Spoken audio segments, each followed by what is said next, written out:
Bonjour à tous et bienvenue sur le Zone 2 podcast. Aujourd'hui, on a une invitée spéciale, spéciale Paris 2024. Marie-Jo, première question directe.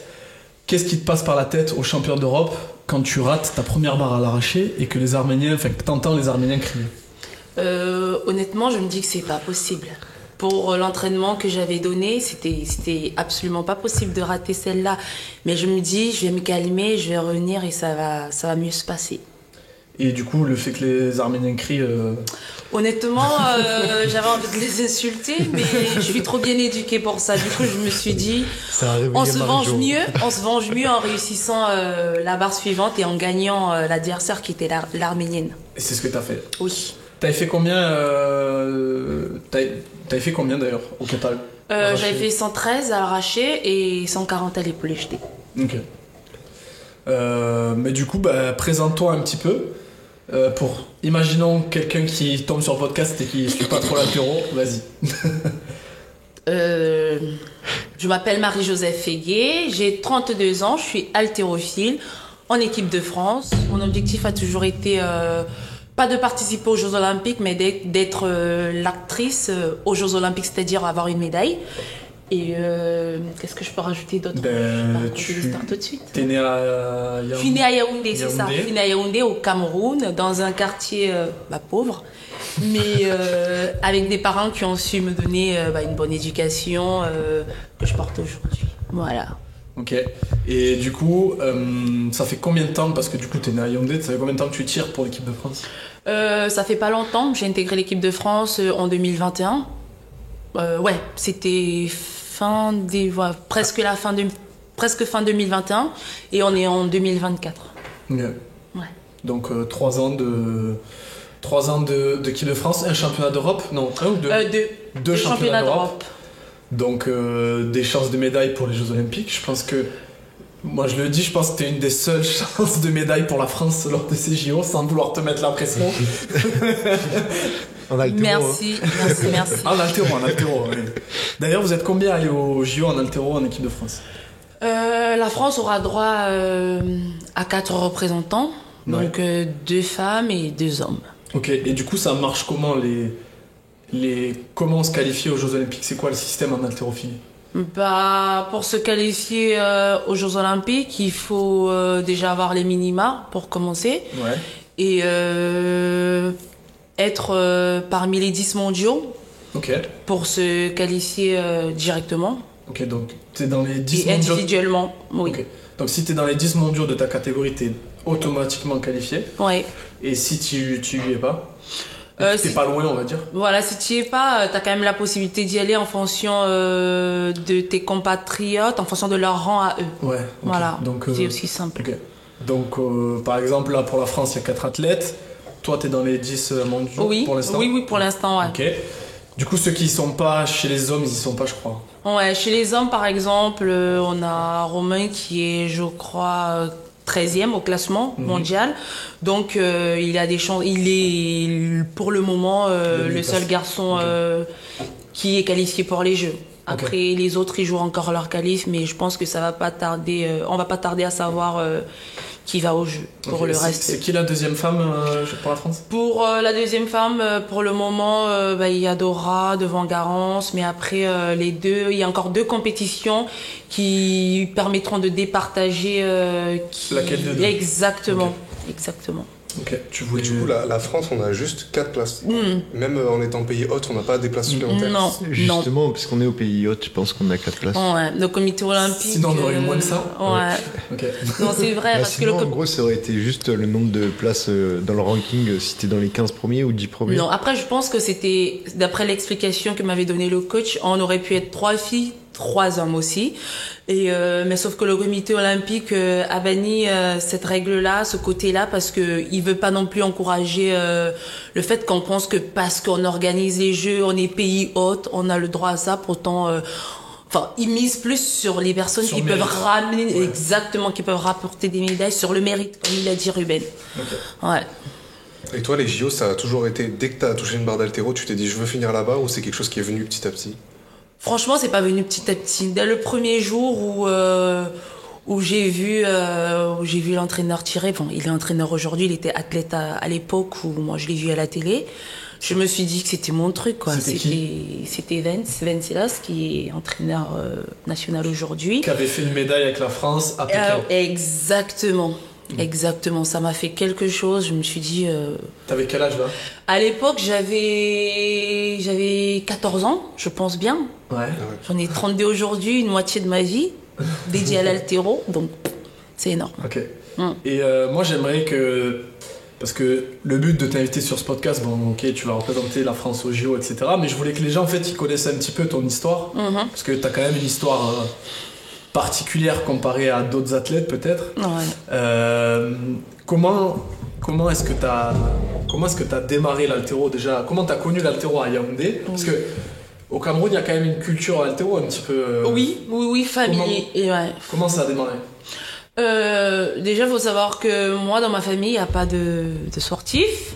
Ouais. Je suis quasiment la seule. Et en haltéro, au Cameroun, il y a des familles sportives. Il y a la famille Matam, il y a la famille Kétienki qui sont très réputées au Cameroun pour l'haltéro. Il y a eu des champions.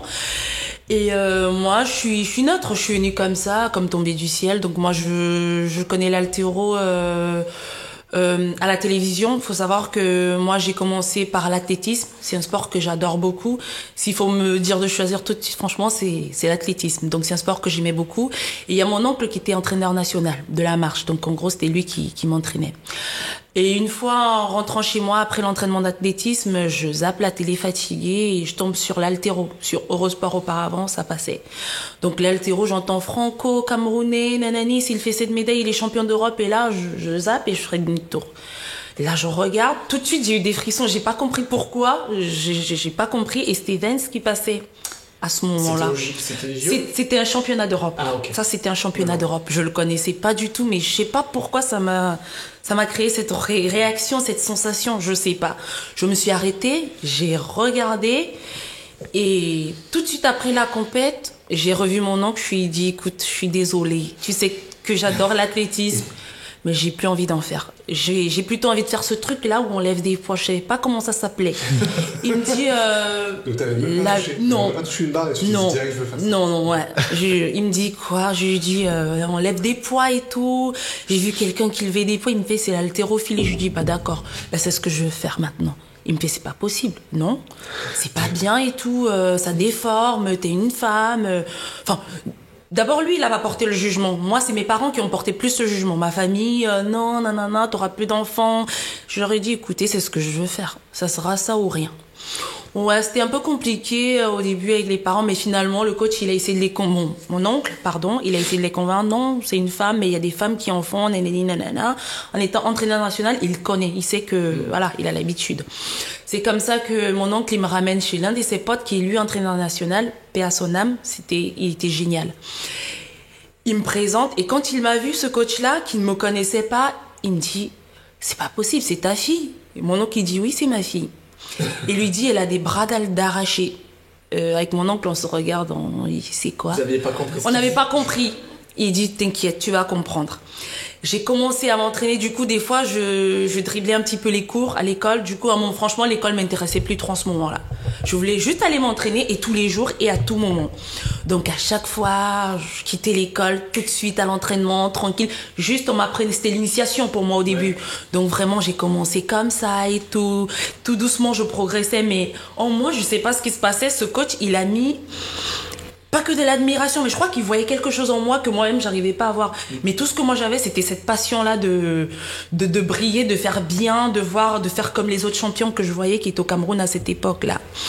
Donc j'ai continué comme ça de m'entraîner, tout doucement les barres progressaient. 2-3 ans après, mon coach il me dit il y a une compétition provinciale qui va se dérouler et si tu fais 70 à l'épaulé, je te donne ma ceinture avec laquelle j'ai fait des compétitions à l'époque. Pour moi, c'était... T'étais là, 15 ans? J'étais franchement 15 ans, des trucs comme ça. J'étais vraiment trop petit. J'étais...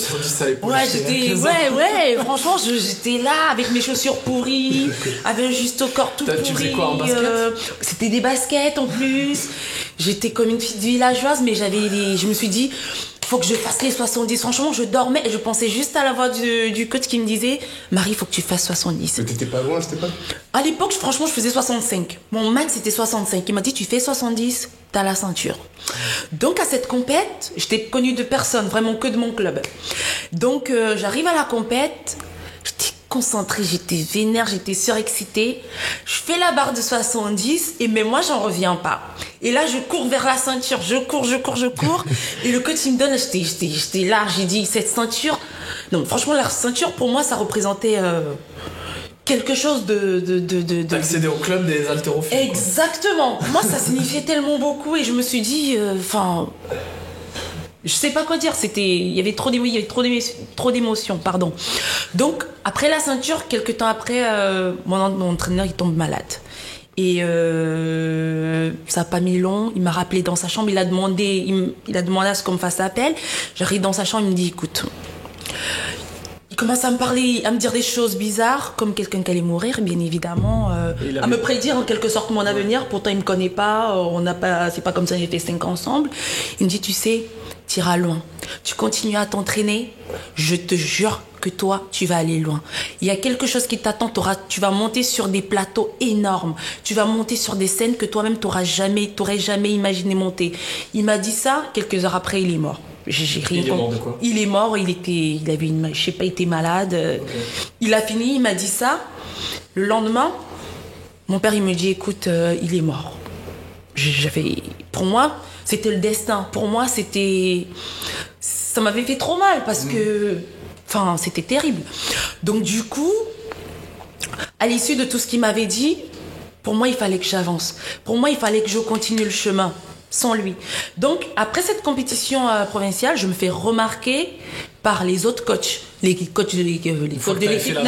Exactement. Je me fais remarquer par les coachs de l'équipe de France. De l'équipe du Cameroun. Oui. Pardon. Pas encore l'équipe de France. De l'équipe du Cameroun. Et là, on commence à m'appeler à des stages. On commence à m'appeler à des stages. De l'équipe du Cameroun. Il y avait qui dans l'équipe du Cameroun qu'on connaît à l'équipe du Cameroun, il y avait franchement, il y avait les Matam encore en équipe. Il y avait les gens du littoral qui étaient là. Bon, malheureusement, eux, ils ont arrêté aujourd'hui. Gamba Simon. Okay.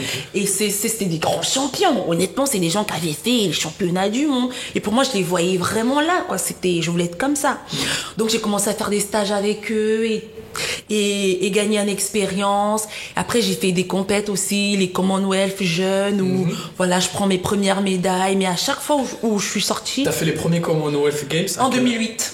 Quel âge t'avais là du coup? En 2008, je me rappelle plus trop, mais je crois que j'avais 18 ans déjà en ce moment-là. Okay. Oui, parce que quand moi j'ai commencé l'haltéro, j'ai pas mis long avant de commencer à faire des compètes. Ouais. J'ai été performante assez tôt. Je sais pas, peut-être j'ai commencé un peu vieille. T'avais fait quelle barre tes premiers Commonwealth Games? J'avais fait 87 à l'épaulé. Et 68 à l'arraché, et j'avais une médaille de bronze au total. Combien tu pesais? J'étais dans la catégorie des 63 kilos. Ah voilà, t'étais beaucoup plus légère que moi. Oui, exactement. Donc du coup, j'ai commencé à faire des compètes à championnat d'Afrique, les barres qui montaient et tout. Sauf que à un certain moment, tu te dis, tu peux en vivre. Du sport que tu fais, tu peux aider tes parents, tes sœurs, tes frères. Donc, moi, c'est ce que je croyais, parce que j'avais pas commencé à gagner de l'argent. Déjà, je sais pas s'il y en avait. Okay. Voilà. Donc, mais c'est ce que t'espérais à ce moment-là. C'est ce que j'espérais en ce moment-là. Voilà. Mais en fait, c'était pas trop ça. Mon premier salaire, mon premier cachet, c'était 100 000 francs. Et j'étais quand même contente. C'est en ce moment que mon père, il m'a dit, t'as le feu vert de faire l'haltéro. En fait, ça peut te donner 100 000 francs. Vas-y, ma fille. Donc, tout est parti de là, en fait, pour la permission de mes parents. Mais moi, moi, j'étais déjà dedans. C'était, donc,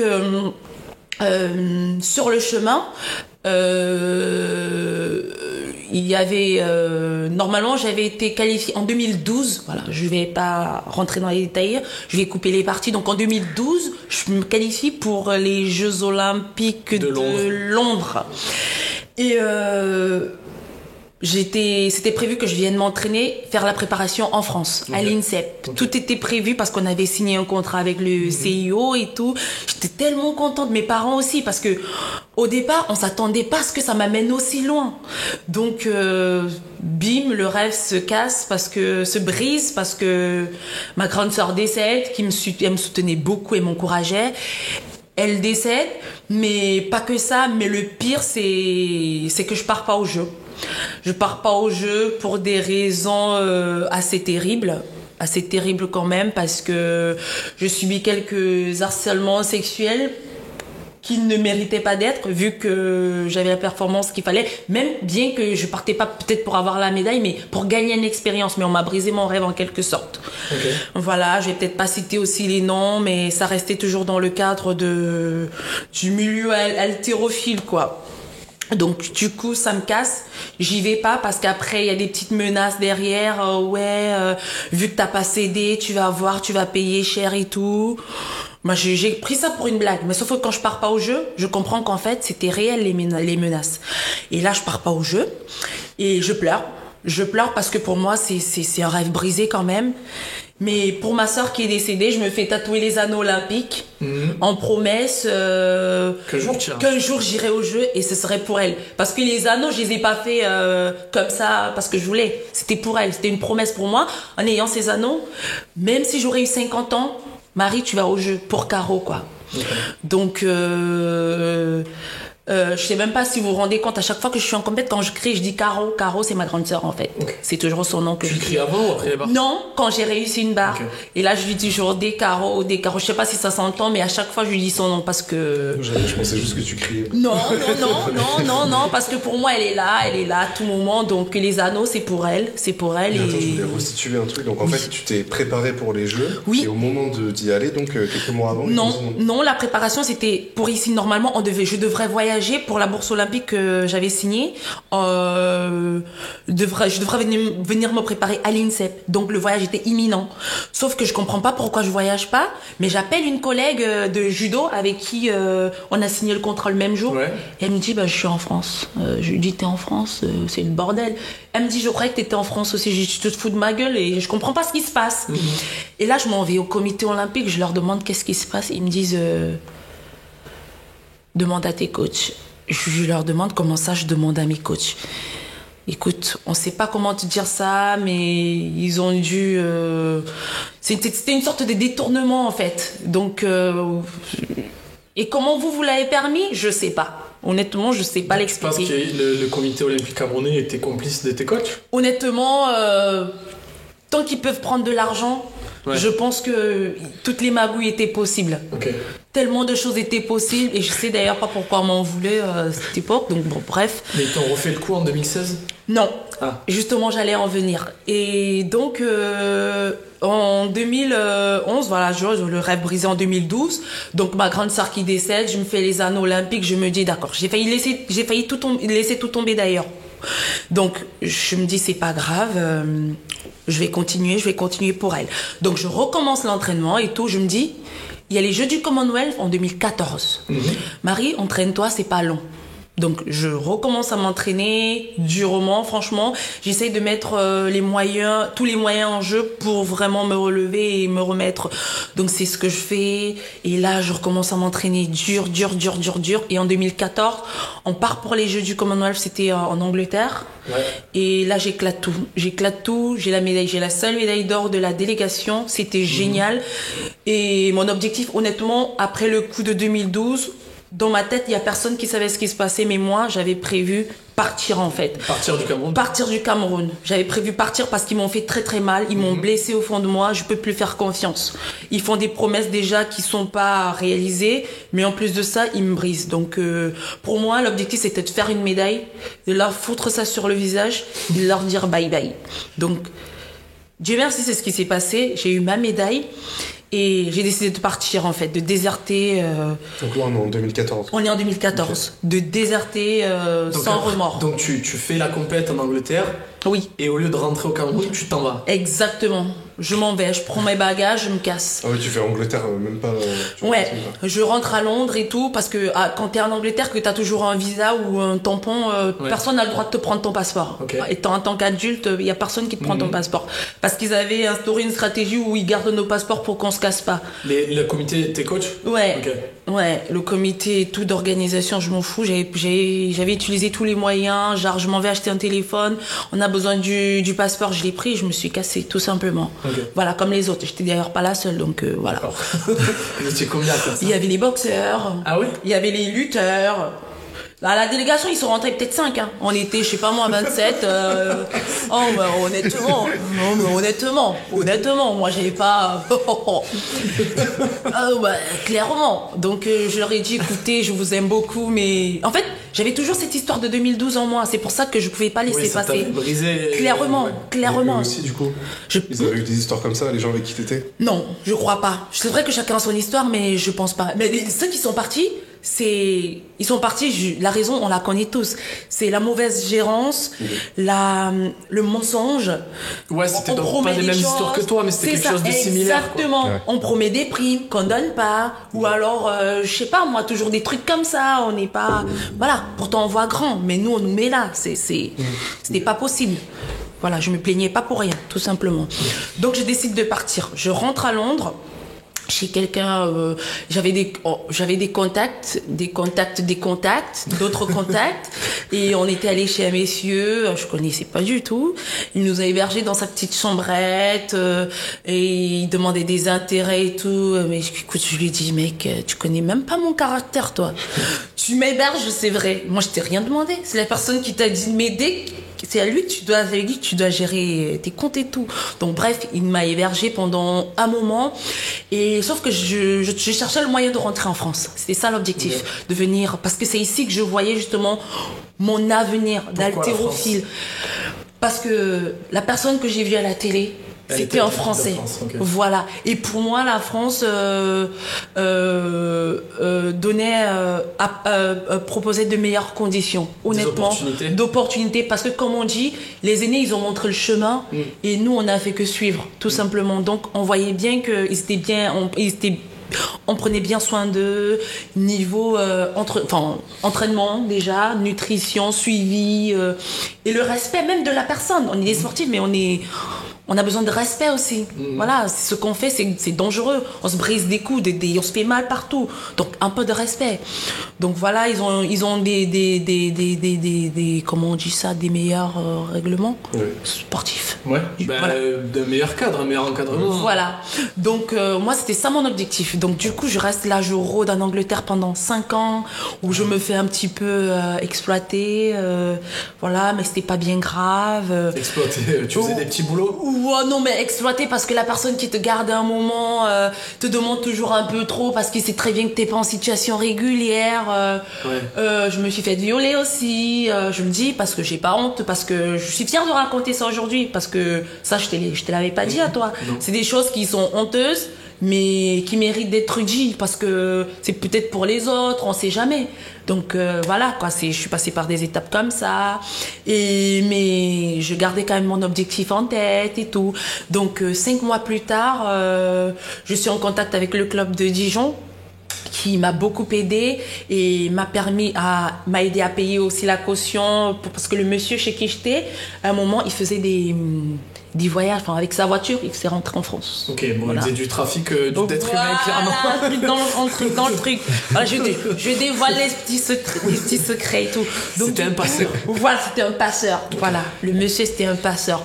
Donc, j'ai été aidée et tout, et c'est comme ça que j'arrive en France en voiture. Bizarrement, on s'était fait contrôler, mais le mec, il a cru que la personne sur la pièce d'identité, c'était moi. On était 2 noirs, quoi, 2 blackos, qui se ressemblaient très bien. Donc, ça s'était très très bien passé le passage, honnêtement. Donc je dis que c'est Dieu. C'est Dieu, quoi, tout simplement. Donc ça s'était bien passé. J'arrive à Dijon où je dois commencer à faire des compétitions, mais la première saison avec Dijon, je la fais pas. pareil, la galère commence, t'es toujours sans papier, illégal, et c'est très très dur, vraiment très très dur. T'es obligé de vivre chez les gens, à un moment, on te respecte même pas, on te prend comme de la merde, t'es obligé d'accepter, voilà, toi, tu sais ce que tu veux. Mais malgré tout, j'ai continué de m'entraîner, j'ai pas lâché. Donc en 2016, du coup, je décide de changer de vie, j'en ai marre. J'arrive à Avignon par l'aide d'un frère camerounais, Théo, il est militaire. Donc il me dit, écoute, dans ta voix, je sens que tu souffres. Viens là. J'ai rôdé partout, même en Belgique, mais ça allait toujours pas. Dans le but de pouvoir trouver ma voie dans l'haltéro, parce que même là-bas, je partais pour pouvoir m'entraîner avec le coach de Belgique et tout. Mais à un moment, tu te sens toujours exploité, des trucs comme ça. Donc je fais appel à mon frère qui m'appelle, il me dit, viens à Avignon, on va se débrouiller. C'est ton frère ou... Non, c'est quand je dis frère, c'est qu'on est camerounais. Oui, c'est pour ça que je voilà. demande, Ouais, il me fait venir sur Avignon, et sur Avignon... Il était dans la Légion étrangère, Théo. Exactement. Sur Avignon, je contacte Bruno qui lui me parle de CrossFit Avignon, Saint-Chamond, où je peux m'entraîner parce qu'il n'y avait pas de club d'haltéro. Donc je tirais pour le club cette fois de Franconville. Donc j'habitais à Avignon dans une maison blindée de légionnaires. J'étais la seule meuf avec un caractère de mec, honnêtement. Non, mais avec un caractère de mec, vous connaissez les mecs, toujours avec des idées un peu tordues. Je leur avais dit, cache les gars, je me mets à poil devant vous, personne ne me fait rien. Bon, cette étape, je l'ai traversée, terminée. Donc, j'étais là dans cette maison qui était un petit peu comme la mienne. J'allais m'entraîner tous les jours, je lâchais pas l'entraînement, je faisais mes petites compètes en open et championnat de France open, nanana. Je continuais de m'entraîner, j'envoyais des belles barres, honnêtement, et mes barres me permettaient de me faire remarquer de partout à l'équipe de France, mais personne ne pouvait m'aborder parce que j'avais pas de carte de séjour. C'était ça la difficulté, c'était la barrière. J'en pouvais plus, j'envoie des belles barres, j'avais même déjà épaulé 140 plusieurs fois, mais je l'avais jamais jeté. Donc à un moment, j'en ai eu marre, ça m'a saoulée, je me suis dit pourquoi je fais tout ça en fait. Je m'entraîne dur, je me blesse, et toujours j'ai rien, même les petites compètes que je fais, on me donne pas grand chose parce que mon club à Franconville avait pas grand chose, c'était un club familial que j'apprécie beaucoup et que j'aime jusqu'aujourd'hui. Donc ça m'a saoulée. Donc à un moment j'ai dit bye bye quoi, j'ai besoin de m'occuper, l'haltéro, j'en ai marre, il y a personne qui me calcule, il y a personne qui calcule mes belles perfs. Donc bye bye. Donc je décide d'avoir mon fils. Et là on est en quelle année là? Là on est en 2016. Okay. On est en 2016. Le père de ton vers fin 2016. Okay. Le père de ton fils que tu rencontres dans la coloc de légionnaires. Exactement, il habitait pas dedans. Lui, il était venu rendre visite à l'un de ses frères, lui. Voilà. Il était venu rendre visite à l'un de ses frères et je le vois, franchement, c'était quelqu'un comme, je m'en foutais en plus. Mais il était différent parce qu'il avait pas la mentalité des autres. Il était pas à regarder le cul et tout. Non, il était pas comme ça du tout. Non, honnêtement. Donc du coup, lui, je l'ai rencontré là, mais vraiment, c'était bonjour, bonsoir. Bon, il vient, il part, nénéni. Donc là, j'en ai marre. Franchement, je me dis, l'haltéro me donne rien. Je mets mon énergie, mais il y a personne qui me remarque. Pourquoi? Donc là, je veux avoir mon fils. Je me dis, peut-être lui va m'occuper. Donc je m'en fous. Je fais ma vie. Terminer l'haltéro, j'arrête. Là, bim.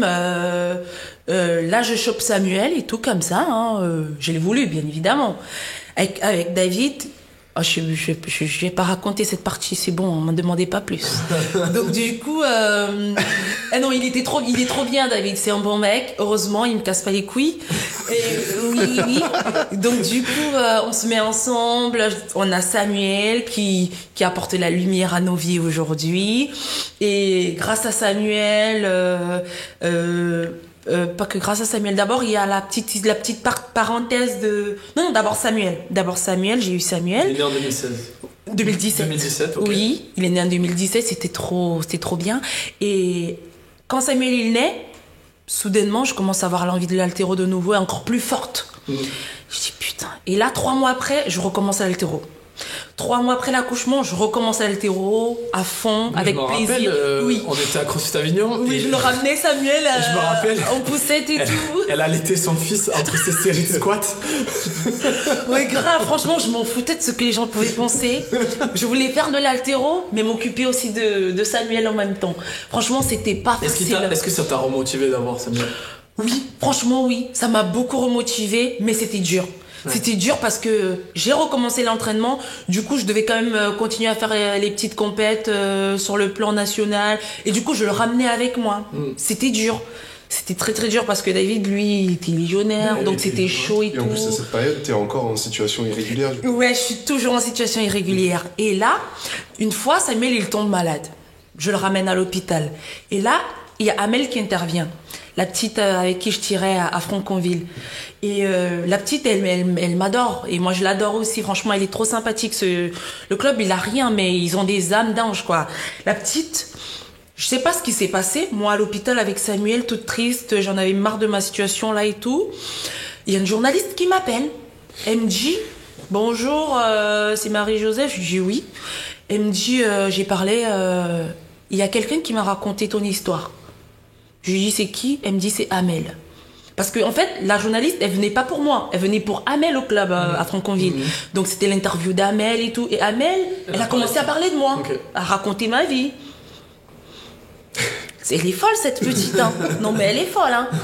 Et là, la journaliste, elle m'appelle. Elle me dit, il y a Amel qui m'a raconté ton histoire. J'aimerais la connaître. J'aimerais que toi, tu me la racontes, en fait. Et là, la meuf, on se rencontre. Elle se déplace de Paris. Elle vient sur Avignon, en cause.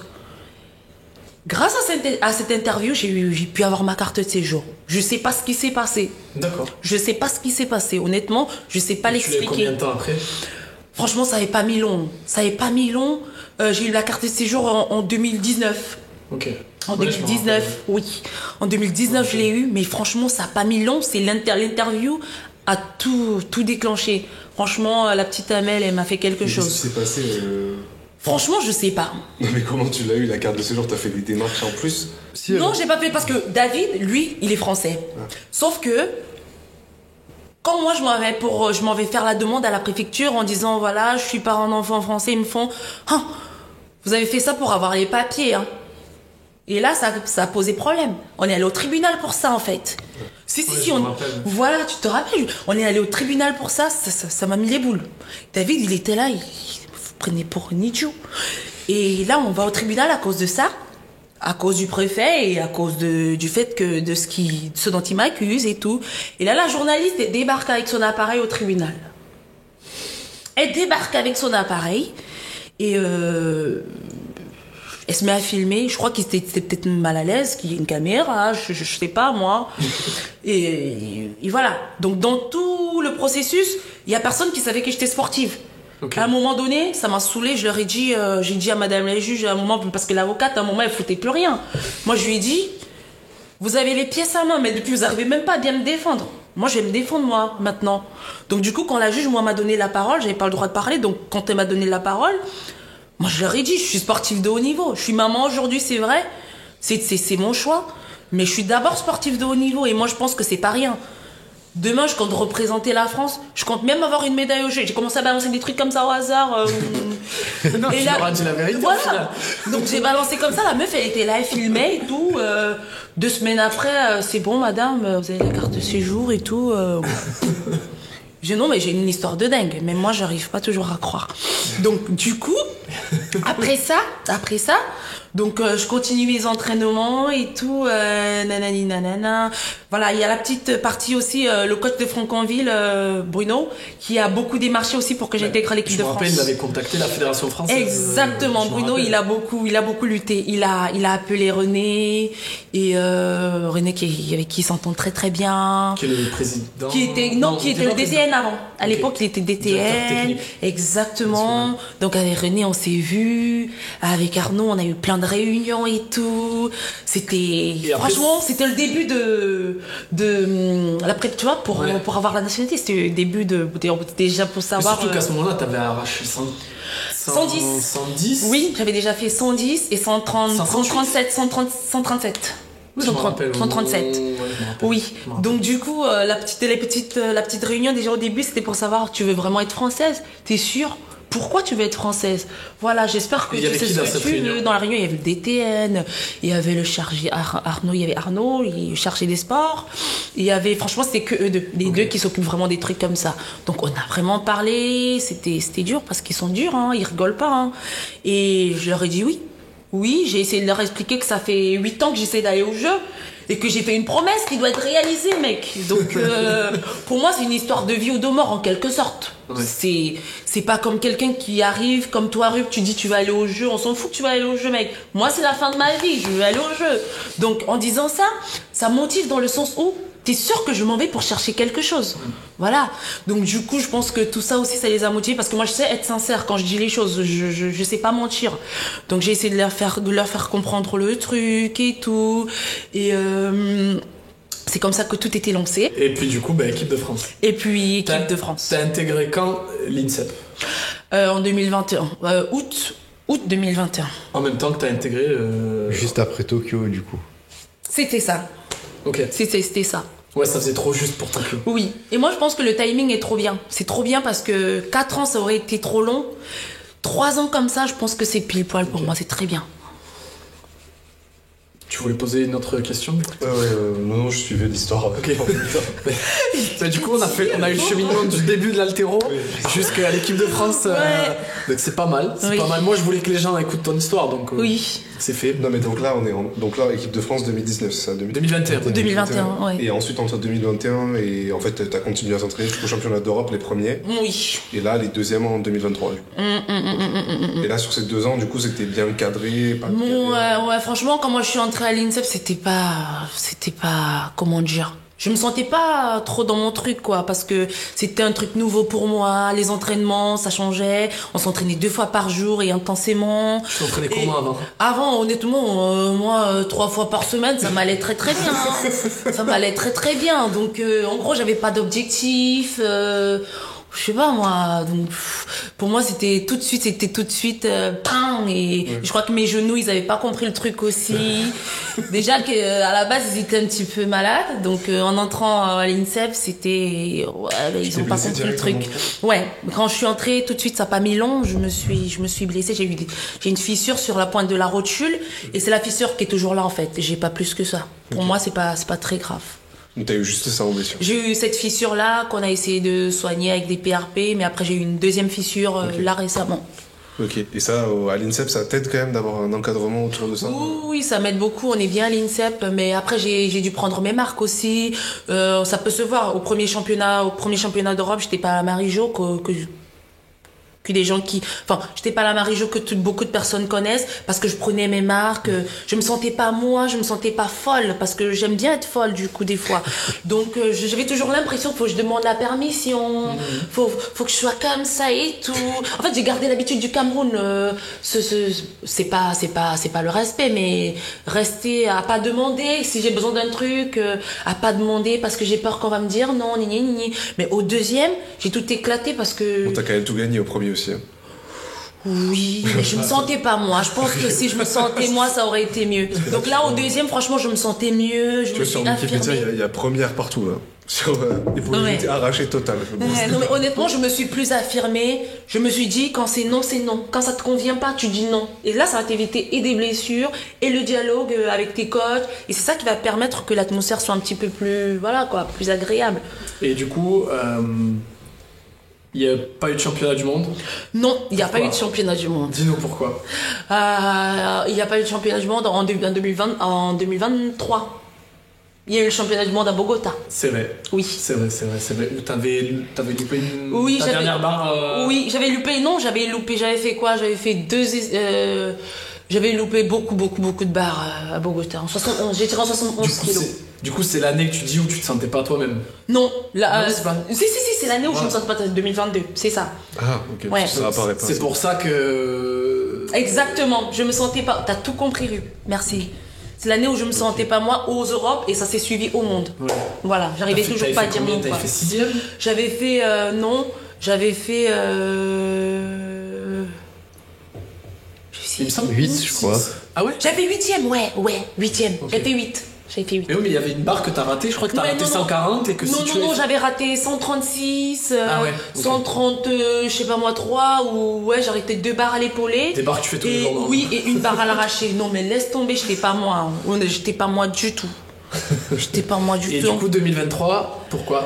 2023, je m'affirme un peu plus parce que j'en ai ras-le-bol. Et pourquoi il n'y a pas eu de championnat du monde? Il n'y a pas eu de championne du monde. Il n'y a pas eu de championne du monde parce que pendant la prépa, pour les championnats du monde, bien que j'étais très très engagée, je me suis blessée. Je me suis blessée durant la prépa à l'avant-dernier mois de juillet. Je me suis blessée. La deuxième fissure est venue. Ça a fait la croix de Jésus, là, bim, bim. Et je pouvais plus. Je pouvais plus bouger le genou. Mais toi, tu voulais les faire en plus. Je voulais les faire. Je voulais les faire. J'ai même supplié le staff pour me laisser faire et tout. Et après, on verra plus tard pour le traitement. Ils m'ont dit non. Marie-Jo, l'objectif, c'est les Jeux. D'accord? Oui, d'accord. Imagine, tu es champion du monde. Et après, tu peux pas faire les Jeux. On fait quoi? Et ils ont raison. Et ils avaient raison. Je me suis rendu compte qu'ils avaient raison. Ils avaient raison.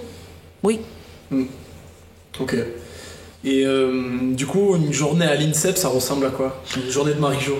Une journée de Marie-Jo. Ça dépend. Une journée d'un haltérophile à le l'INSEP. Lundi, par exemple. Ouais. Le lundi, je me lève, je prends pas de petit-déj. Je prends pas de petit-déj parce qu'à 9h30, j'ai la réathlée. Ok. Oui, la réathlée, c'est de 9h30 à, ça dépend, des fois 12h, des fois 11h40, 11h30, ça dépend. Après ça, on va manger. Après manger, ça dépend. Il y a des cours aussi, des fois, je fais des formations en BP et tout que j'ai pu faire à l'INSEP. Donc que t'as fait oui. Donc il y avait des cours, je m'en vais au cours à 14h jusqu'à 16h. Après 16h30, il y a l'entraînement, deuxième entraînement haltéro cette fois. Et après entraînement, ça dépend, il y a peut-être kiné, Ok, donc certains jours, t'avais réathlé, entraînement et kiné. Exactement, réathlé, c'est 3 fois par semaine. Ok. Kiné, c'est 2 fois par semaine. Et il y a les cours aussi qui étaient là, mais maintenant, c'est bon, les formations, c'est fini. Et j'ai plus de temps pour dormir. Parce que j'aime bien dormir avant de m'entraîner l'après-midi, pour éviter d'avoir mal à la tête, éviter d'être fatiguée, parce que c'est dur quand même après. Donc des fois, tu finis la journée à 18h, 19h Non, franchement, 19h. 19h 19h, après derrière, il y a le kiné qui vient, qui s'occupe de nous. Donc 19h, 19h30 des fois. Ok. Et par rapport aux autres haltéros, t'as un rythme d'entraînement qui est adapté, vu que tu supportes mon... Enfin, Non, honnêtement, Vince, il s'en fout. C'est le coach, il s'en bat les couilles. Il m'a toujours dit, Marie, moi je veux la médaille, je veux prendre ma retraite avec une médaille au jeu. Donc toi, tes blessures, je m'en fiche en fait. Il me le dit tout le temps. Donc adapté, oui, de temps en temps, des fois. Mais rarement, parce que j'avoue que moi aussi, je suis une acharnée du travail. Hein. Honnêtement, j'aime beaucoup travailler. Et quand on adapte beaucoup pour moi, j'ai l'impression que je suis pas comme... Et ça me saoule, j'aime pas trop ça. Donc vraiment, de temps en temps, oui, je fais comme tout le monde. Et les séances haltéro pures, vous faites les mêmes avec l'équipe ou vous avez chacun... Ouais, on a chacun notre... C'est en fonction vraiment de chaque personne, les difficultés de chaque personne, les douleurs, les blessures de chaque personne. Okay. C'est adapté, ouais, vraiment revu. Ok, donc il y en a qui font plus d'épaulés, d'autres plus de jetés.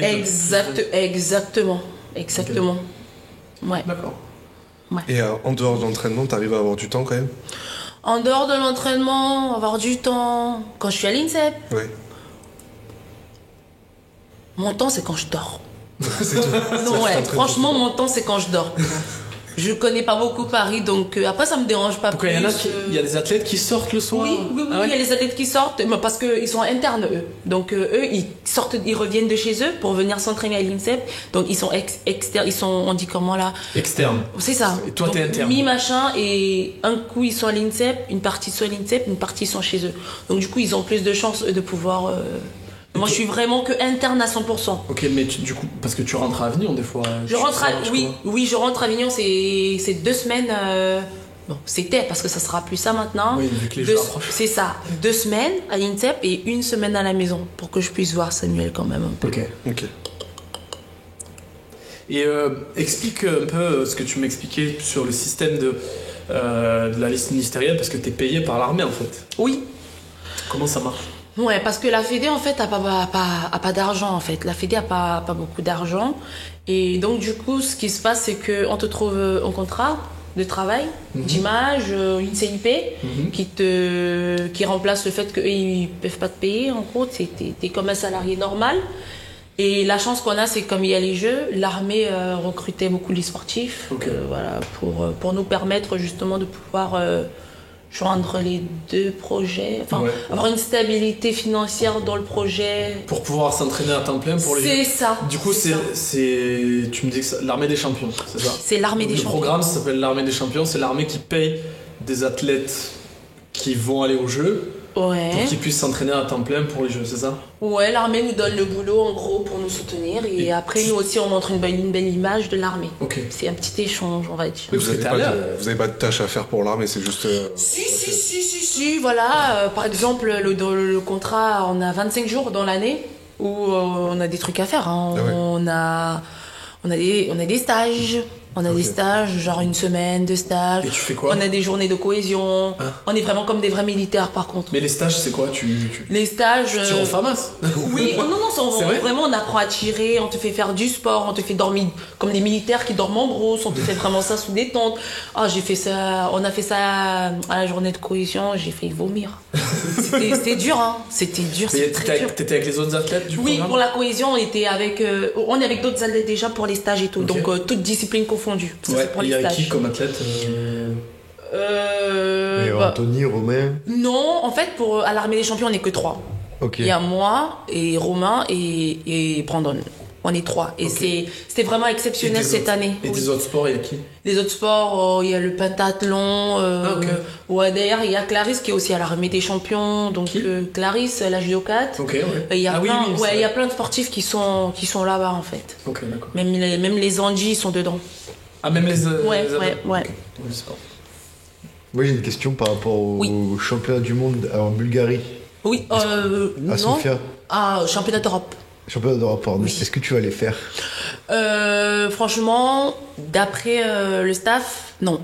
Ok. Le staff veut Tu pas, vas juste pour ils te veulent peser. pas. Juste pour me peser, mais continuer de m'entraîner. La compète que je vais faire, c'est en avril. Ok. C'est la dernière. C'est quoi? C'est la Coupe du Monde en Thaïlande. Ok. Oui. C'est quoi la différence entre Coupe du Monde et Championnat du Monde?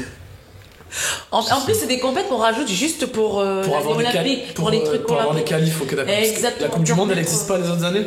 Non. Ok, d'accord. Non. Ça, je savais pas. Non. Intéressant. Ouais. Du coup, ceux qui sont pas encore qualifiés, ils ont cette dernière chance. Oui, exactement, ça sert à ça. Et les Europes aussi, ça sert à ça. Ok. Non, il Donc, reste c'est les deux compètes. dernières Les deux compétitions dernières, qualifiées. exactement. Et là, dans une Coupe du Monde, qui est qualifié pour les JO? Il y a combien de places? Il y en a deux. En fait, c'est au total. C'est toujours T'as au total, toujours- ouais. T'as toujours le ranking des genre, 3 dernières années, c'est au total. Les 10 meilleurs, ils vont au JO.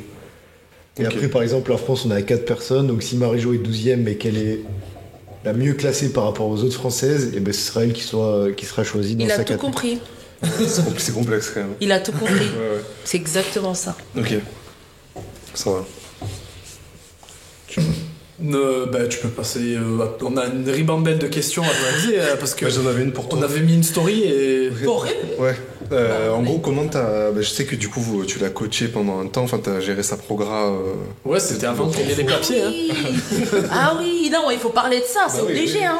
Et je voulais savoir, du coup, comment t'avais abordé ça. Déjà, est-ce que tu coachais l'haltéro et le renfo ou juste le renfo? Je coachais tout. On Ok. faisait tout. Et comment t'approchais cette tâche-là à l'époque? En fait, comment ça s'est fait d'ailleurs Pourquoi je t'avais coaché? Parce que t'avais personne. Non, Rub, j'avais personne. Et je crois que c'est toi qui avais commencé à me donner 2-3 trucs comme ça, juste. Et moi, je suis venue te voir, je t'ai dit, Rub, écoute, donc sur un an, on a testé le truc. Ouais, on avait fait un Voilà, an. donc, Ouais, voilà. Et vous faisiez quoi? Après, du coup, c'était ton coach de Franconville qui avait repris. Quand j'étais parti, non Parce que j'étais parti au Canada entre temps. Oui, c'est vrai, avant qu'il parte au Canada, c'était ça. Après, c'était le coach de Franconville qui avait repris. Et on s'entraînait ensemble après. Et il faut surtout, faut qu'on parle de cette partie avec Ruben parce que moi, quand Ruben il me propose de faire le truc, j'étais contente parce que ça faisait longtemps, j'avais plus eu de coach, j'avais plus eu quelqu'un qui me regardait parce que c'est important que quelqu'un te regarde pour essayer de corriger les mouvements. Et donc, je m'entraîne avec Ruben, il me faisait faire des trucs, et même des fois c'était à distance parce qu'il pouvait pas être là tout le temps. Donc moi, je reprends encore plus goût à l'haltéro parce que je fais 113. Qui était mon PR, parce que le 113 que je fais aujourd'hui, je l'ai déjà fait moi quand je m'entraînais avec Ruben, et c'était grâce à lui, grâce à sa prog et tout. Donc j'étais pas revenue sur 113 depuis longtemps, Et je me sentais forte aussi à cette époque-là. Franchement, on avait bien bossé, quoi. Ok. Ah, et donc. Oui, on avait squatté 180. Ouais. C'est avec lui que je fais 180 en plus. Tu l'as refait? Oui. Non. Non, c'est vrai? Non. T'as vu? J'étais Hein? persuadé que je l'avais Ah, refait. t'as vu, hein? Ah, ouais, t'as vu? Mais attends, t'étais plus légère qu'aujourd'hui en plus, non? Ou juste. Non, je crois que j'étais pareil. Pareil, ouais, J'étais pareil, c'était 75, je me honnêtement. rappelle. Ouais, franchement, je me prenais pas la tête. Hein. Et toi, tu lui mettais quoi en termes Mais moi, en fait, de programme moi, à l'époque, je me rappelle quand on avait commencé, je sortais de la fac, en fait, parce que c'était avant que je parte au Canada. Et du coup, je venais de passer mes BF d'haltéro, je venais de passer les BF de FA et tout. Et je m'étais dit, Marie-Jo, c'est une athlète super rapide, parce que si les gens ne t'ont pas vu tirer, une des caractéristiques de Marie-Jo, c'est que ça va très vite. Ça monte vite. Soit ça monte vite, soit ça monte pas. Ouais, c'est vrai. Et du coup, je m'étais dit, sur les mouvements de force, on va essayer de ralentir un peu. En plus, t'avais mal au genou et au dos, parce que tu sortais de la grossesse et t'avais mal au dos, je me rappelle. Exactement. Et je m'étais dit, on va prendre le temps de ralentir, et j'avais mis, je sais pas si tu t'en rappelles, beaucoup de tempo. Oui, t'avais mis beaucoup de tempo, ouais. Beaucoup de tempo et des trucs qu'elle avait jamais fait, genre. C'est ça, le truc de crossfit où on portait le truc derrière, on marchait comme ça. Le yoke, oui. Ouais, oh putain, c'est pas possible. Et aussi des squats bulgares sur une jambe. Ouais, genre quand on faisait comme ça, puis il y avait plein de trucs, tu vois, c'était. Oh là là. Et du coup, ça avait marché parce que t'avais squatté 180. C'est intéressant parce que tu t'es dit en la voyant bouger vite, je vais lui faire tout. Et puis même, je savais que avant, dans ses entraînements d'avant, elle faisait beaucoup de mouvements techniques, arracher, épauler, jeter, beaucoup de squats, sans jamais avoir mis de variantes type pause, tempo, excentrique lent. Ouais. Et même les renfos, t'en faisais pas tant que ça. Non. Et du coup, je m'étais dit, tout ce qui est musculation, enfin, exercice d'assistance et squat, squat, mouvement de répulsion, on va mettre du tempo. L'haltéro, on va la laisser et on va mettre du tempo pendant un petit moment. Et ouais, ça avait marché parce que je pense que aussi c'était un truc que t'avais jamais fait, du coup ça avait marché en fait. Ouais. Et aussi j'avais gardé sa fréquence d'entraînement, c'est-à-dire qu'elle s'entraînait que 3 fois, je m'en rappelle, et j'avais pas mis plus parce qu'en fait ça marchait, elle progressait comme ça. Tu t'entraînais 3 fois semaine? Ouais, elle s'entraînait 3 fois. C'est sûr qu'il a progressé. Eh oui, non mais oui. mais C'est bon. Et il y avait une 4ème séance de muscu. Ouais, de temps en temps, de oui. muscu, Il y avait, ouais. Mais ouais, elle s'entraînait 3 fois et en fait j'avais pas voulu lui mettre plus. Et parce que je voulais qu'elle récupère bien entre les séances, qu'elle ait un jour de récup entre les séances. Ok. Et ouais, ça avait marché. Et en plus, à cette époque-là, j'étais. Moi, j'avais, je sais pas, 23 ans, 24 ans. Et c'était à la mode un peu je me rappelle à l'époque, dans CrossFit, c'était à la mode il y avait le truc du functional bodybuilding, tout le monde en parlait et tout. Et je m'étais dit, on va utiliser la méthode TST, temps sous tension de Paulie Quinn sur Marie-Jo. Et du coup, ça avait pas mal marché. De faire du tempo, de l'excentrique lent. Aussi beaucoup d'unilatéral que tu faisais pas, parce que je sais pas si t'en avais fait avant. Je savais même pas c'était quoi, moi, tu vois. Je faisais. Juste, j'obéissais, moi. Allez, Marie-Jo, vas-y. Et ouais, ça avait marché. Ça avait marché. Et ouais, on a travaillé 1 an. Et là, vous avez repris récemment, là? On avait repris, mais après, on a arrêté. C'est moi qui ai demandé à Rub que c'était mieux qu'on arrête parce que. On m'avait proposé l'arrière de deux côtés qui fait plus à peu près les mêmes choses que lui. Okay. Donc je me suis dit ça allait faire trop. Et puis vu que tu le voyais aussi. Ouais, exactement. On est un peu plus là, ouais. Et du coup, là tu sais à peu près ce qui fonctionne sur toi ou ce qui fonctionne pas. Quand tu vois une progrès, tu sais. Maintenant je le sais, exactement. Maintenant je le sais. Et il y a eu des trucs à l'INSEP où t'es rentré en conflit un petit peu avec les programmateurs ou... Oui, parce que moi par exemple au début quand j'entre à l'INSEP, j'essaye d'expliquer au coach ma façon de fonctionner. Enfin. Comment je m'entraîne et ce qui fonctionne avec moi. Il y a des mouvements où ça va pas le faire du tout, je préfère te le dire, soit ça me blesser. Donc j'avais vraiment essayé d'apporter ce dialogue-là pour qu'ils me connaissent, pour que quand ils mettent un plan, qu'ils sachent que voilà, Marie-Jo elle va le faire et elle va le faire bien. Sauf qu'à un moment, on me donnait plutôt des plans qui correspondaient à ce qu'on a l'habitude de faire ces plans-là.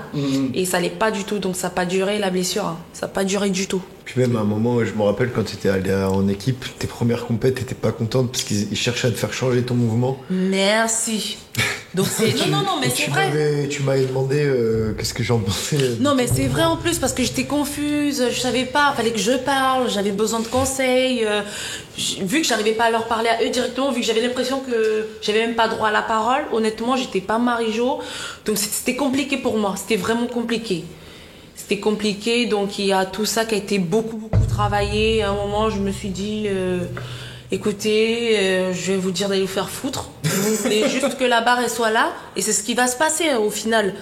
Donc ça sert à rien de vouloir trop changer ou trop faire. Faut juste faire faut faire les choses justement, enfin simplement quoi. Avec moi c'est juste la simplicité. Ok, et c'était quoi qui voulait changer par rapport à ton arraché? Non, pas qu'il voulait changer. Déjà au début, moi je pensais qu'on voulait me changer ma technique. C'était pas ça. Au début, j'ai pensé ça parce que avec Zétan, j'ai eu l'habitude de m'entraîner. J'avais ma technique à moi. Et après, j'ai commencé à m'entraîner avec Zétan. C'est le fait d'avoir travaillé avec beaucoup de personnes aussi, je pense, qui a beaucoup dérangé ma technique et mes placements et tout. Après, j'ai travaillé avec Zétan qui, pendant que moi j'avais ma technique à moi, je me sentais bien. Il me dit non, tu dois plutôt faire comme les Bulgares, en gros comme lui. Assis. C'est assis ça, derrière. Exactement, assis derrière. Sauf que je peux pas. Moi, je suis plus grande. Mec, t'as 1m20. Tu vois, t'as 1m20. Tu peux pas me dire de m'asseoir comme toi. Donc, moi, je suis comme je suis bien comme ça. Donc, finalement, avec le temps, à force de m'entraîner avec lui, j'ai commencé à faire comme lui, sans le vouloir. Et donc, ça a changé ma technique. Donc, quand j'arrive à l'INSEP, j'ai cette technique-là. Et même, je me suis rendu compte, j'ai revu les vidéos plus tard. Et c'était vrai, en fait, la remarque du coach à l'INSEP. Donc, lui, il a vu le truc. Il a fait, tu tires comme les Bulgares. Il connaît même Zétan en plus, donc il a l'habitude de tirer avec. Il dit, cette position, ça va pas, ça te convient pas du tout parce que gna. Je voulais pas écouter. Moi, pour le coup, il voulait changer le truc. Et c'était pas ça. Je l'ai compris que plus tard, en fait. Et aujourd'hui, ça va bien parce que ce qu'il lui m'a montré, c'est ce que je fais aujourd'hui et je me sens très bien parce que il y a eu des douleurs aussi qui ont fait qu'à un moment j'ai dû changer ma technique toute seule, peut-être le genou, peut-être le dos, donc du coup j'avais les fesses trop levées et puis bim, il y a Thomas aussi qui me connaît très bien, qui m'a une fois en privé, mais il m'a dit Marie-Jo, tu tires pas bien, t'as les fesses trop hautes, c'est pas bon. Quand Thomas il m'a fait la remarque, j'ai revu les vidéos, pareil, il avait raison. Et là, je me dis, Marie-Jo, là, faut vraiment que tu travailles et que tu choisisses, tu adoptes une seule technique et basta. Donc, toute seule, pareil, j'ai recommencé à bosser et j'ai cette technique que j'ai aujourd'hui. J'ai fesses basses et ça me dérange pas plus que ça. D'ailleurs, c'est la technique que j'ai toujours eue, donc je me sens bien. Poitrine bien ressortie et puis c'est parfait. Fesses basses à la Bulgare ou un peu moins? Non, un peu moins. Non, pas à la Bulgare comme ça, mais genre... pas fesses trop haute non plus quoi. Enfin, t'as trouvé un juste milieu. Voilà, c'est ça. Parce que justement on avait la question et quelqu'un qui a demandé sur Insta, qu'est-ce qui te permet de progresser le plus à ce niveau, gain en force, vitesse ou modif technique? En force? Ouais, je pense. Enfin pour toi hein. Pour moi, c'est comme pour tout le monde honnêtement en haltéro, il y a pas le secret par la force et le tirage du squat. Hein. Franchement, j'adore les tirages, j'aime bien le squat, mais sauf que mes genoux, ils aiment pas le squat. Non mais je pense, peut-être que la personne se dit, vu qu'elle est rentrée à l'INSEP récemment, peut-être qu'il lui aura appris un truc, une modif technique qui a fait que... Ah, il a cru qu'il y avait de la magie en fait. Pas du tout. Mais en même temps, j'avoue qu'avec le temps, comme je disais, on a beaucoup parlé avec les coachs, ils ont aussi appris à me connaître.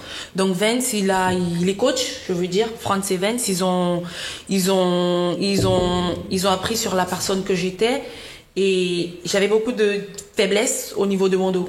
Le dos était pas fort du tout, honnêtement. Oui, je me rappelle quand je te coachais, franchement, le solitaire c'était un problème. Exactement, ils ont repéré les points vraiment où j'étais faible. Le dos, laisse tomber, c'était pas possible. Quand je suis arrivée à l'INSEP, ils ont pensé que j'étais une cycliste. Parce que j'avais que des jambes et rien d'autre. Non mais c'était gênant. Non, c'est vrai, ça c'est. Mais non. Donc du coup on a bien bossé sur le dos. Franchement aujourd'hui je me sens bien solide au niveau du dos, même quand je lève une barre. Ils te font faire du yoke. Le yoke là qu'on fait comme ça. Ça c'est à la réathlée. Ah ouais, oui, ça c'est à la réathlée. Donc du coup vraiment on a beaucoup bossé le dos et c'est un point important pour moi. Moi quand j'ai le dos solide, au moment de lever la charge, je la sens super facile. Donc pour moi, c'est vraiment un point très important, le dos. Ouais. Et moi, je me rappelle quand je te coachais, un des trucs qui ressortait, c'était ton ratio de tes mouvements d'haltéro par rapport à tes mouvements de force, tu vois. Tu convertissais très bien. Comparé à l'époque, la française dans ta cata à l'époque, c'était Gaëlle, qui elle avait un squat très haut. Elle est solide. Voilà, la meuf, elle est solide. Qui avait un squat très haut, mais qui arrachait comme toi et qui épaulait comme toi, alors qu'elle avait des mouvements de force plus hauts. Et du coup, je me rappelle, on faisait pas mal de force. Et vraiment, les semaines où il y avait vraiment une grosse séance, t'arrachais 100, pas plus. Je sais pas si tu te rappelles. C'est je sais, hein. Je sais, franchement, il fallait vraiment voir, repérer ses points faibles. Mais moi, je les connaissais pas. Peut-être Rub, il avait vu, mais moi pas. Voilà. Non, mais c'est vrai. Donc là, ils ont vraiment, ils font du bon boulot à l'INSEP. Je vais pas raconter des conneries. Ils ont vu la personne que j'étais, ils ont détecté les points faibles. On bosse dessus et on a bien bossé dessus pendant les Europes derniers. Et je me sentais comme une monstre. Honnêtement, même 145, je les épaulais pendant la prépa des Europes. Hein. Je me sentais comme une, je sais pas comment on dit comme quoi là, le truc le plus fort du monde, c'est quoi? Je me sentais trop forte. Non, mais je me sentais trop forte. Ça suffit. Le dos, il était tellement solide que je pouvais lever 145. Il y avait une question qui était le moment dans ta carrière où tu t'es senti le plus en forme. Bon, c'est maintenant du coup. Oui, c'était au championnat d'Europe là, de 2023. Oui. Okay. C'était quand? C'était en février? C'était en avril. Avril. Oui. Ok. Bon, bah, cool. Et dernière question de Insta. Oui. Il y a quelqu'un qui demande ton plus gros game changer en prépa mentale, enfin ce qui t'a le plus aidé en prépa mentale, si t'en as eu besoin à un moment. On m'a déjà proposé ça à préparation mentale. Tu l'as pas fait? Non. Enfin, je l'ai fait une fois, mais je me suis dit, mec, si c'est pour m'asseoir, pour que tu me racontes ce que je sais déjà. En plus, en lisant la question, je me suis dit, elle va me répondre qu'elle en a jamais fait. Non, la vérité, c'est que j'en avais jamais fait. Mais j'ai eu une séance, avant les vacances de Noël là. C'était bien. Franchement, mais j'ai l'impression que ces gens, ils ont envie de marcher dans mon cerveau et ça le fait pas, en fait.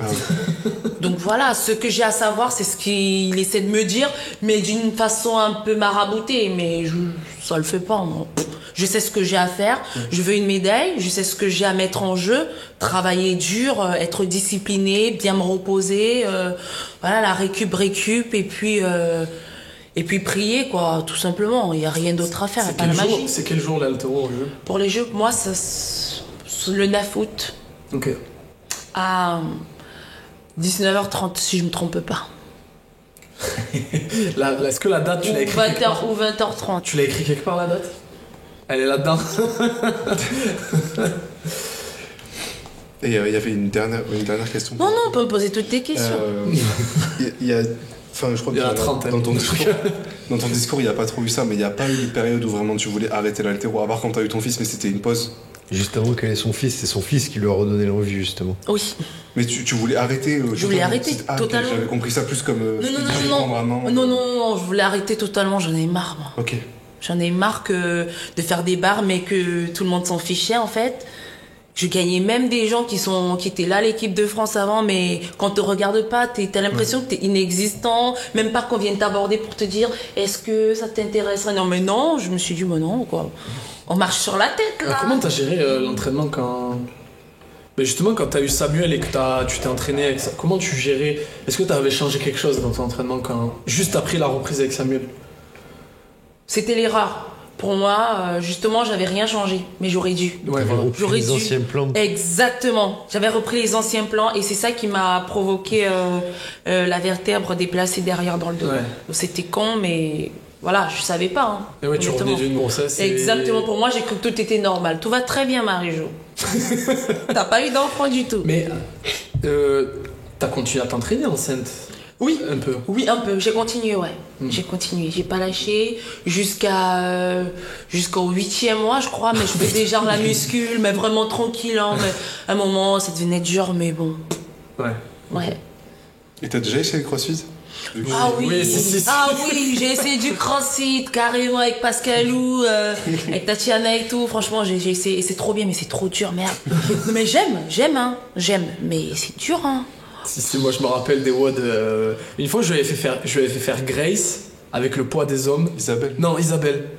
Tu te rappelles que je t'avais fait faire 30? Je me rappelle du mot Isabelle. Je t'avais fait faire 30 arrachés à 60. Ouais. Et des fois, il me faisait faire un arraché. Et il y avait une pause, c'était 1 minute, je sais pas, tu reviens encore un arraché. Toutes les minutes, un arraché. Ouais, des trucs comme ça. Oh, j'en pouvais plus de ma vie. J'en pouvais plus. Qu'est-ce qui se passait dans ma vie, je sais pas. Et Isabelle, tu l'avais fait en faisant des reps de Tchengo? Non, elle savait pas faire. Non. Elle se plaçait à chaque fois comme en mode bulgare, comme si elle allait faire 110. Et elle les faisait. Et genre, elle avait mis 6 minutes, tu vois. Et elle avait les jambes en feu. Mais c'était dur, Et je sais plus, je me rappelle, tu m'avais dit. Parce que du coup, enfin, ça va faire un petit tacle à certains coachs d'haltéro, mais tu m'avais dit, ah, mais c'est trop bien ce truc, parce que à la fin, quand t'es fatigué, t'es obligé de t'appliquer sur la technique, c'est trop bien. Alors qu'il y a des coachs d'haltéro qui disent, ah non, quand vous faites ça, c'est pourri, vous allez dégrader la technique, et elle m'avait dit tout l'inverse, genre, Non, mais, ah non, mais en étant fatigué, je suis obligé de bien me placer. Non mais Ruth, c'est vrai, même Vince il m'a déjà dit pareil. En fait, des fois on fait des trucs avec beaucoup de séries, de répétitions aussi, on fait ça souvent.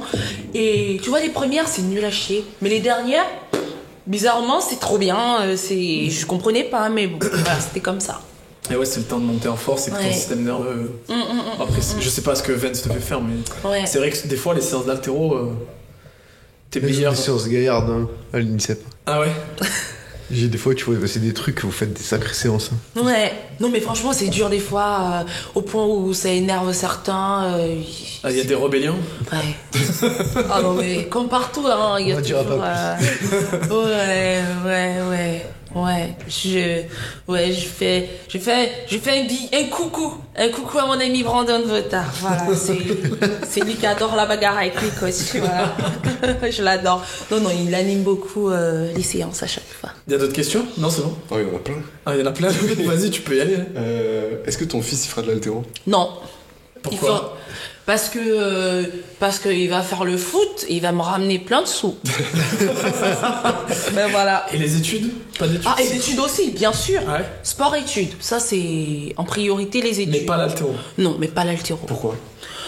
Parce que l'haltéro, faut pas que c'est dur. Tous les sports sont durs parce que l'haltéro. C'est dur et ça Bon, rapporte. la vérité c'est que il fera son choix. Oui. Et je pense que son choix est déjà tout fait. Donc je vais pas choisir pour lui.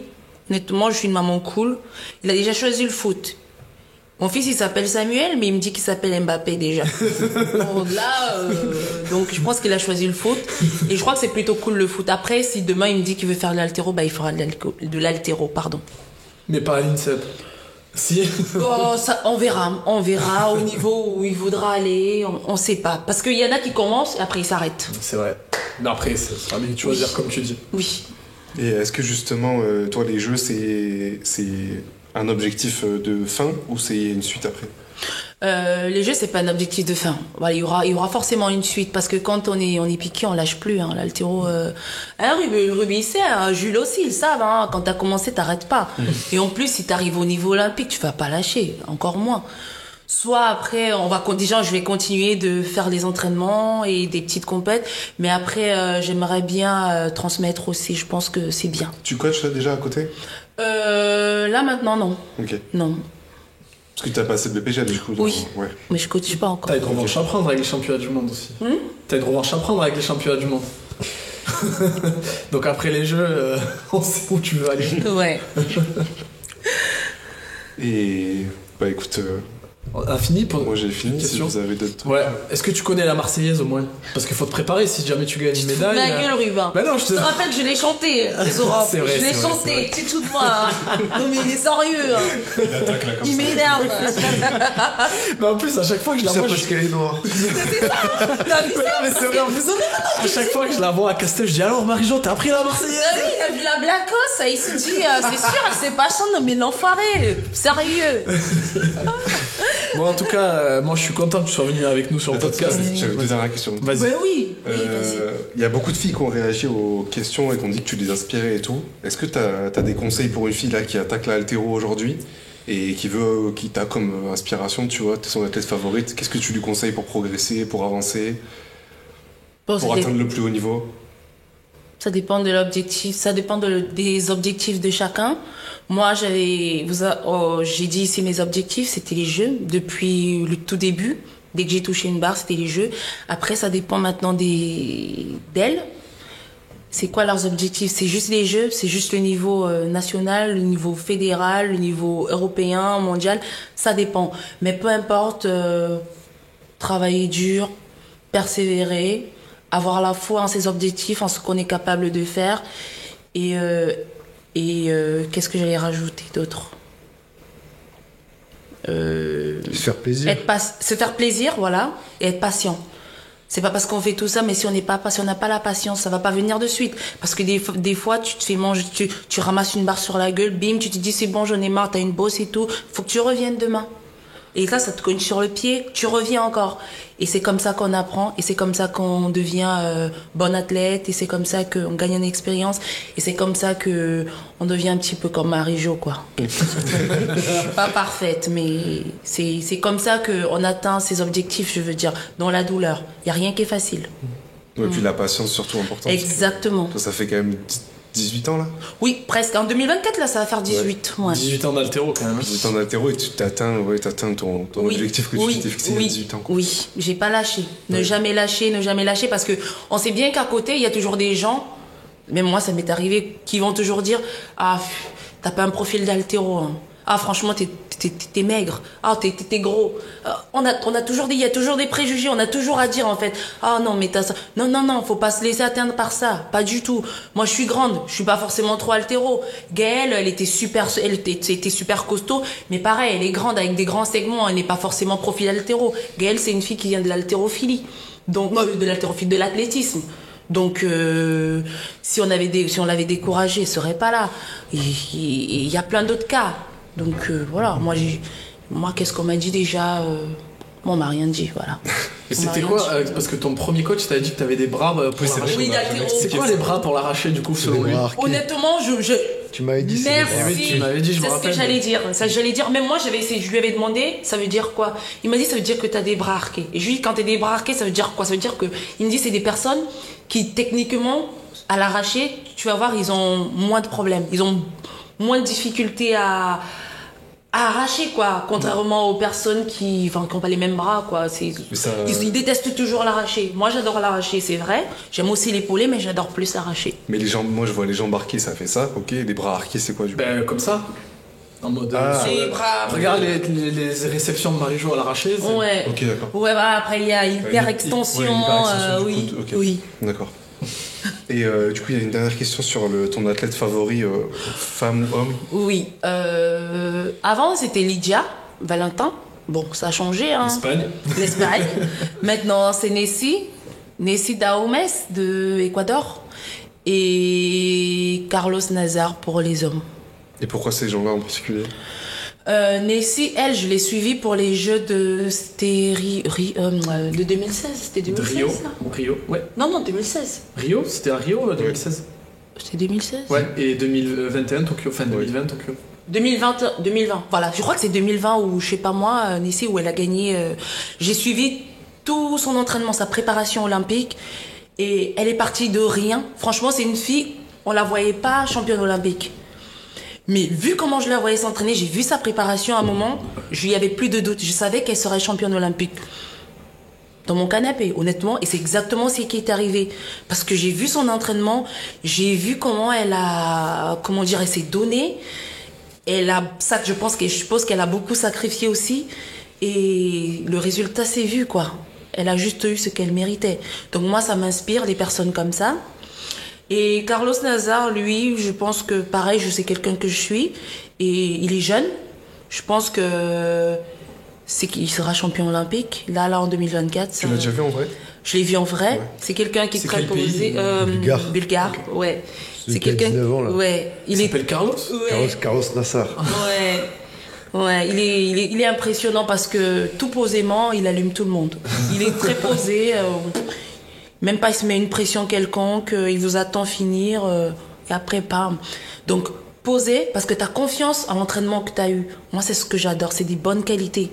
Ne pas montrer que tu es stressé, même si tu l'es, mais il faut avoir foi en ce que tu as fait à la salle. Donc du moment où tu sais que tu as épaulé 145 à la salle, comme il le dit souvent le coach, tu sais qu'en compète tu peux faire 145. Voilà, c'est pas la magie.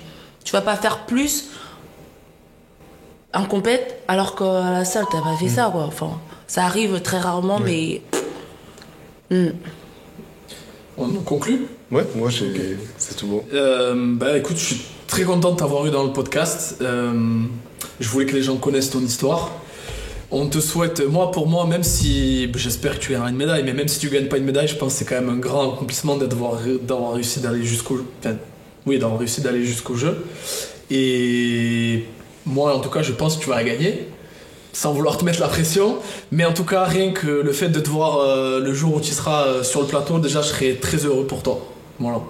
Et puis j'espère que vous avez apprécié le podcast Et puis donner un max de force à notre Marie-Jo pour qu'elle nous donne une médaille en Tu haltéro. doutes Parce que... pas de moi, Ruben. Ah Tu non, doutes pas de non, moi. non, moi, je J'aurai la médaille. Ah mais moi j'en suis sûr. Non, mais il est sérieux. Mais je veux que tu saches que même si tu l'as pas, je serais déjà Je l'aurai, Ruben. hyper fier d'avoir suivi ton parcours. Voilà. Merci.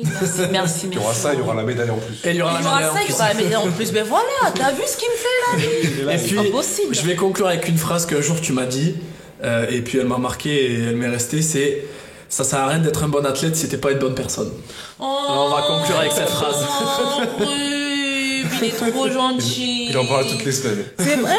Oh, Grub, ça me fait de la peine. Ça me fait de la peine. Oh là là. Non mais sérieux, il a pas oublié, t'as vu? Mais moi je me rappelle pas d'avoir dit ça. Tu hein. m'as dit ça un jour. C'est dingue, hein? Tu nous l'as dit, c'est l'un des C'est trucs. vrai, Jules? Putain, je me rappelle pas. Mais en même temps, c'est vrai, Rub aussi. Bah oui. C'est vrai.